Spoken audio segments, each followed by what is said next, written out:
concluindo o grande discurso das oliveiras sobre eventos futuros e o julgamento final. Jesus apresentou uma das descrições mais vívidas e solenes do dia do juízo encontradas em toda a Escritura, a parábola das ovelhas e os bodes, registrada em Mateus 25, 31-46. Não é tecnicamente uma parábola no sentido convencional, mas uma descrição profética do julgamento final, apresentada em linguagem pictórica. É simultaneamente simples em sua clareza e profunda em suas implicações para como devemos viver. Quando vier o Filho do Homem na sua glória, e todos os anjos com ele, então se assentará no trono da sua glória.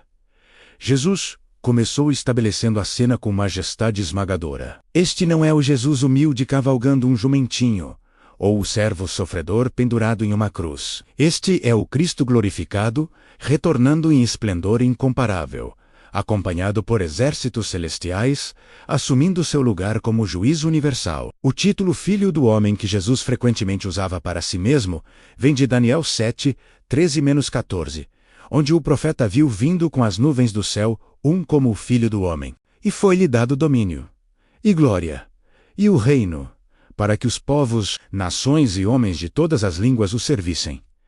Jesus estava deliberadamente conectando seu retorno futuro com esta profecia messiânica. E todas as nações serão reunidas em sua presença, e ele separará uns dos outros. Como o pastor separa dos cabritos as ovelhas, a universalidade do julgamento é enfatizada. Todas as nações, não apenas Israel, não apenas aqueles que ouviram o Evangelho diretamente, mas toda a humanidade, de todos os tempos e lugares, será reunida diante de Cristo para a prestação de contas final. A imagem do pastor separando ovelhas de cabritos era familiar no contexto pastoral da Palestina. Ovelhas e cabras frequentemente pastavam juntas durante o dia, mas à noite eram separadas porque têm necessidades diferentes. Menos cabras precisam de abrigo, mais quente, ovelhas preferem ar aberto. O processo de separação, embora rotineiro para o pastor, era definitivo e completo, e porá as ovelhas à sua direita, mas os cabritos à esquerda. Na cultura antiga, a direita era a posição de honra, favor e bênção. A esquerda era a posição de desonra. Esta disposição física simbolizava destinos espirituais opostos. A separação não seria baseada em critérios superficiais, etnia, riqueza, educação ou até filiação religiosa formal menos, mas em algo mais profundo. Então, dirá o rei aos que estiverem à sua direita: Vinde benditos de meu Pai, entrai na posse do reino que vos está preparado, desde a fundação do mundo. O convite aos justos foi caloroso e generoso. Várias dimensões merecem atenção. Primeiro, eles são chamados benditos de meu Pai, identificados como objetos do favor e amor especial de Deus. Segundo, são convidados a entrar na posse do reino, não como recompensa ganha, mas como herança preparada. Terceiro, este reino estava preparado desde a fundação do mundo, não pensamento tardio ou plano de contingência, mas propósito eterno de Deus desde antes da criação. E então Jesus especificou as evidências que marcaram estas ovelhas como suas: porque tive fome, e me destes de comer. Ti sede, e me destes de beber. Era forasteiro, e me hospedastes. Estava nu, e me vestestes. Enfermo me visitastes. Preso, e fostes ver-me.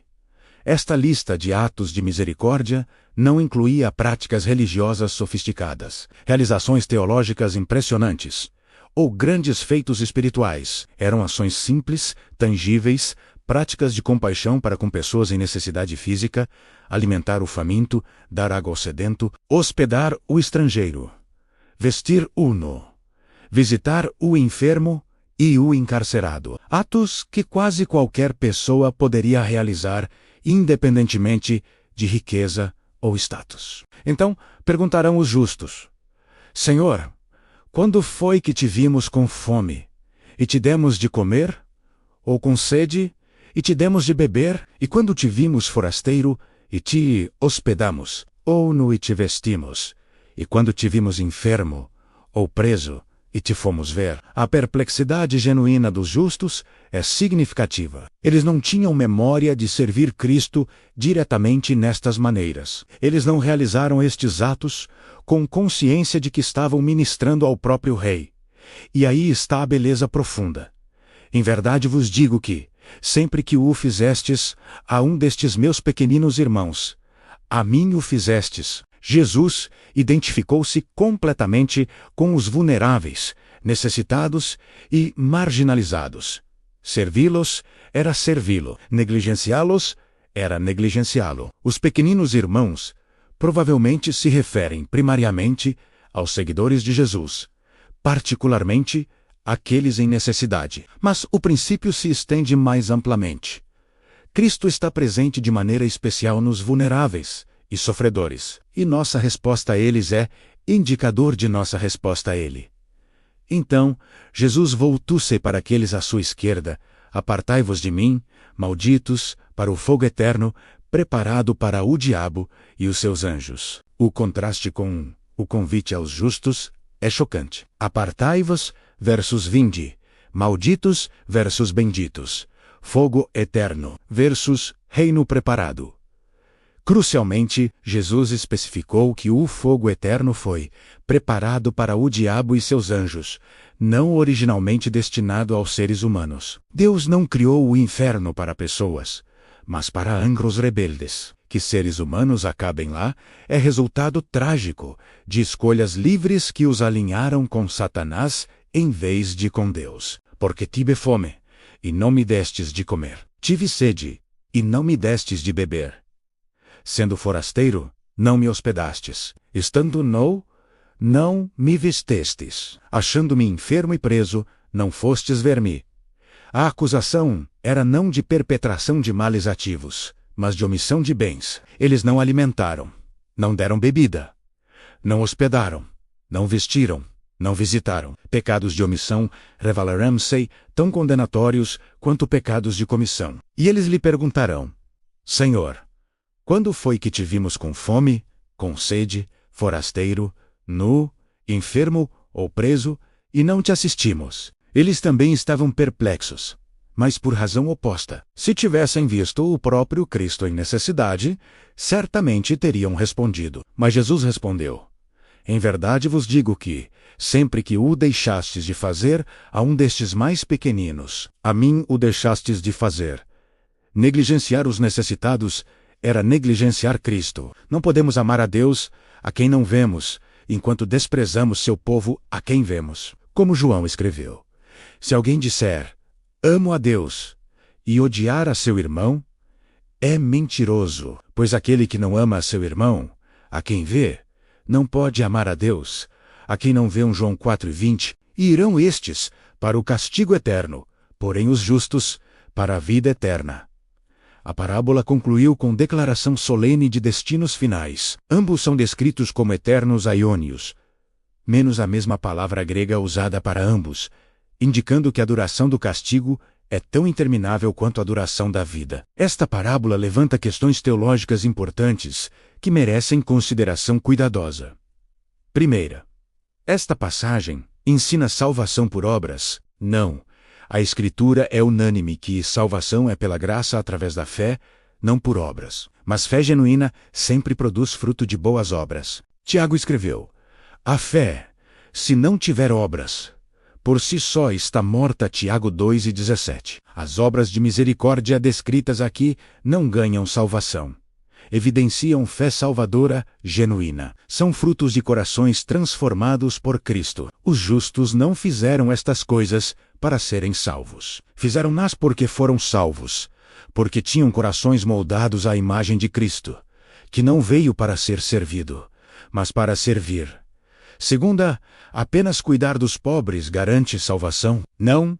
Muitos não cristãos demonstram compaixão admirável pelos necessitados. A diferença está na motivação e orientação fundamental da vida. Os justos nesta parábola são caracterizados por relacionamento genuíno com Cristo, que naturalmente se expressa em amor por aqueles que Ele ama. Terceira, negligenciar os pobres resulta automaticamente em condenação? A questão é mais profunda. Indiferença sistemática aos vulneráveis revela coração endurecido, não regenerado. Como podemos professar amar Cristo enquanto permanecemos cronicamente indiferentes àqueles por quem ele morreu? Esta parábola tem aplicações práticas profundas para cristãos contemporâneos. Primeira, fé cristã autêntica é inseparável de amor prático. Ortodoxia doutrinária, sem compaixão tangível, é ortodoxia morta. Podemos recitar credos, frequentar cultos regularmente e manter a aparência religiosa,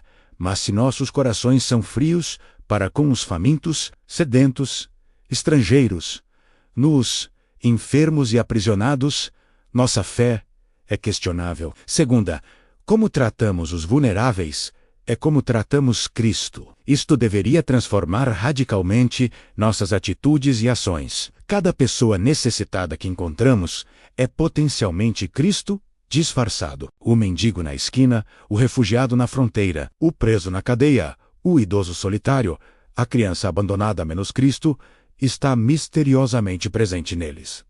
Terceira, negligência não é neutra. É pecado condenável. Somos tentados a pensar que enquanto não prejudicamos ativamente outros, estamos moralmente seguros. Mas esta parábola ensina que falhar em fazer o bem quando temos oportunidade e capacidade é mal moral. Quarta, julgamento final será baseado não em profissões verbais, mas em evidências tangíveis de fé. Não seremos perguntados se dissemos Senhor, Senhor, mas se alimentamos, demos bebida, hospedamos, vestimos, visitamos. Ação fala mais alto que palavras. Conclusão e moral da história.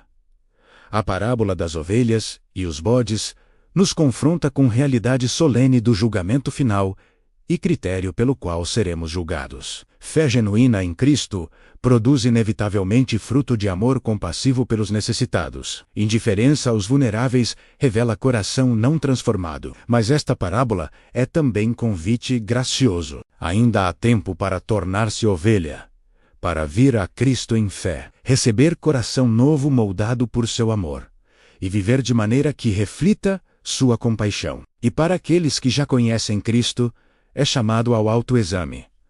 Nossa fé está produzindo fruto de amor prático? Estamos vendo Cristo nos vulneráveis e respondendo apropriadamente? Um dia virá o Filho do Homem em glória. A separação ocorrerá. Destinos eternos serão determinados. Que naquele dia possamos estar à direita do Rei, ouvindo as palavras: Vinde, benditos de meu Pai, entrai na posse do reino que vos está preparado desde a fundação do mundo. E que nossa vida presente seja marcada por amor tangível, que honra a Cristo ao servir os pequeninos irmãos que Ele ama.